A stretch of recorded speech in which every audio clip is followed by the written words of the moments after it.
జనాన్ని నమ్మించి నట్టేట ముంచిన చంద్రబాబు ప్రభుత్వం. ఆయన ఎప్పటిలాగే ఎన్నికల్లో హామీలు ఇవ్వటం, ఆ తర్వాత అధికారంలోకి వచ్చిన తర్వాత ప్రజల్ని ఎలా మోసం చేస్తాడో ఈ బడ్జెట్ లో మీరు చూస్తే ఆయన తన ఇచ్చిన హామీల్ని ఎలా గాలికి వదిలేశాడో స్పష్టంగా అర్థమవుతుంది.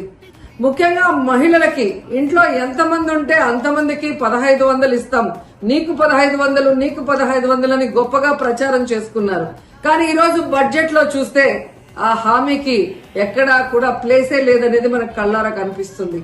అంతేకాకుండా ముఖ్యంగా నిరుద్యోగులకి ఉద్యోగ అవకాశం ఇస్తాము లేదా నిరుద్యోగ భృతి ఇస్తామని ఈ రోజు నిరుద్యోగుల్ని ఏ విధంగా పంగనామాలు పెట్టారో మనం కళ్ళారా చూస్తున్నాం. అండ్ ఈ రోజు మీరు చూస్తే ఉచిత బస్సు ప్రయాణాన్ని అందరికీ కూడా మహిళలకు ఇస్తామని చెప్పి ఆ ఊసే బడ్జెట్ లో లేకపోవడం అనేది దురదృష్టకరం.